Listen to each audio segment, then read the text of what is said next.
नमस्कार दोस्तों, अभी हाल ही में WHO वर्ल्ड हेल्थ ऑर्गेनाइजेशन के द्वारा एक सर्वे किया गया या बोले रिसर्च किया गया, जिसकी रिपोर्ट अभी हाल ही में ग्लोबल लेसेंट में प्रकाशित हुई है।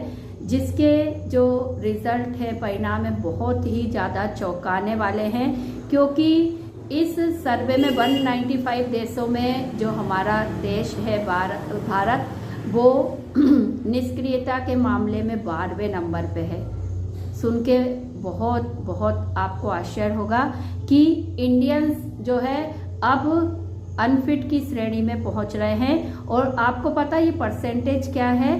लगभग आधी आबादी, मतलब 50% जो है हमारे यहाँ के पुरुष और महिलाएं अनफिट हो चुकी हैं। और इसमें भी महिलाओं का परसेंटेज ज़्यादा है और पुरुषों का कम है। और मैं हमेशा ही ये बात कहती हूँ कि महिलाएं जो अपने घर के कामों को करते हुए सोचती हैं कि वे स्वस्थ हैं, वो उनकी एक बहुत बड़ी गलतफहमी है।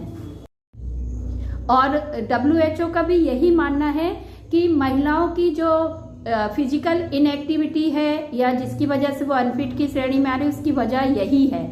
तो महिलाओं को मैं फिर से आगाह करना चाहती हूँ कि प्लीज़ आप अवेयर हो जाएं, क्योंकि अब ये वो ज़माना नहीं है। पहले का ज़माना था जबकि महिलाओं को घर में बहुत सारे काम करने होते थे। सुबह से उठ के चक्की चलाना है, कुएं से पानी खींचना है, झाड़ू लगाना है, पोछा लगाना है, खुद से हाथ से कपड़े धोना है, और जो है भोजन बनाना है तो भोजन में भी मसाले कूटना है, बहुत सारे चीज़ें, सिलबट्टे का काम है। अब वैसी स्थिति नहीं है। अब तो मशीनी ज़माना है जहाँ पर एक एक काम मशीन से हो जाता है। फटाक से कपड़े धुल जाते हैं, मसाला पिस जाता है, आटा, सारी चीज़ें आपको जो है रेडीमेड वहाँ से मिल रही है मार्केट से। तो अब वो वाली जो है आपकी वर्क नहीं हो रही है। जो मेहनत बोलते थे अपन, वो मेहनत अब किसी के द्वारा नहीं की जा रही है। तो ऐसे में हमारे पास एक ही जो है ऑप्शन बचता है कि हम अपने जीवन में कोई ना कोई एक ऐसी फिटनेस ऑर्गेनाइजेशन या इंस्टीट्यूट से अवश्य जुड़े। मैं ये नहीं कहती कि आप हमारे काया में ही आए, आप कहीं भी जाएं, लेकिन अपने हेल्थ के प्रति थोड़ा सा अवेयर हो जाए। ये बहुत बहुत बहुत ज़रूरी है, क्योंकि महिलाओं के लिए ये एक खतरे की घंटी बज चुकी है कि भाई आप बहुत ज़्यादा अनफिट की श्रेणी में आ गई है। और इस सर्वे में ये भी कहा है कि 2030 तक ये स्थिति बहुत बुरी हो जाने वाली है। तब तो और भी ज़्यादा आबादी इस जो है खतरे में आ जाएगी। और आपको पता है ये फिजिकल अनफिट होने के कारण आप इतनी सारी बीमारियों के घेरे में पहुंच जाते हैं कि आपको पता भी नहीं चलता कब आपको मोटापा हो जाता है, बीपी हो जाता है, थायराइड हो जाता है, डायबिटीज़ हो जाता है ना। तो ऐसे कई चीज़ें जो हैं, जैसे ही आप अनफिट होते हैं तो ये सारी बीमारी आपको पकड़ने के लिए खड़ी हुई रहती हैं। तो आप अब थोड़ा सतर्क हो जाएं। और WHO का ये भी कहना है कि हर एक व्यक्ति को वीक में कम से कम 300 मिनट, सुन रहे हैं आप, कम से कम 300 मिनट का वर्कआउट करना बहुत बहुत ज़रूरी है। मतलब आपको वीक में 4 से 5 दिन तो जो है वर्कआउट करना ही चाहिए, जिससे आप फिजिकली फिट रह सकें, एक्टिव रह सकें। क्योंकि ये हमारे लिए कोई गर्व की बात नहीं है। ये हमारा देश भारत भूमि योग की भूमि है, जहाँ पर कभी सभी लोग शतायु होते थे, निरोगी रहते थे, स्वस्थ रहते थे। और आज ये स्थिति आ गई है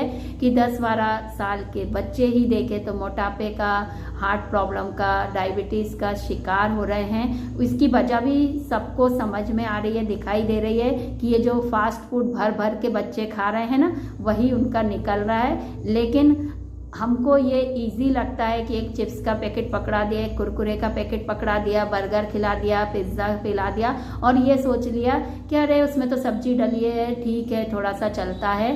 तो इन सब पे यदि आपने अभी अंकुश नहीं लगाया तो ये मोमोज, पिज्ज़ा और ये सारी चीज़ें जो हमारे बच्चे अब इनके हैबिचुअल हो गए, और ये कोल्ड ड्रिंक जिसमें शुगर के अलावा कुछ नहीं होता, आपके बच्चों को ज़बरदस्त तौर पे जो है बीमार बना रहा है।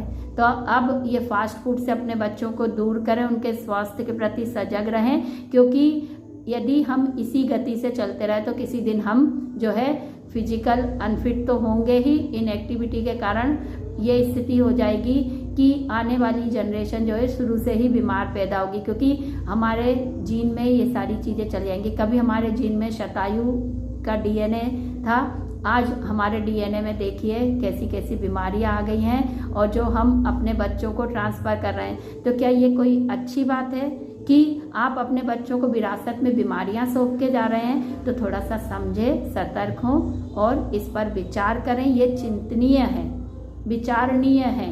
तो हम सब इस पे विचार करें कि कहाँ गलतियां हो रही हैं और कैसे हम इसे ठीक कर सकते हैं। तो सभी स्वस्थ रहें, मस्त रहें। धन्यवाद।